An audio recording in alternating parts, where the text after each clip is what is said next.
Hello and welcome to this video. I will share with you easily how to log in Halifax Bank step by step. So go to Google, search for this keyword Halifax Bank. As you can see here, click this first website. You will see this page. From here, click on login. This is for login.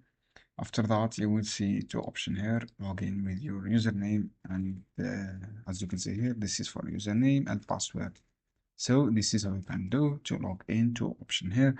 So this is for mobile online. If you want to download this app, just scan this QR codes, set up your this app, and then you can successfully use app to log in with your own information, username and password. So friends, you can search for app, as you can see here, download this app on App Store or Google Play.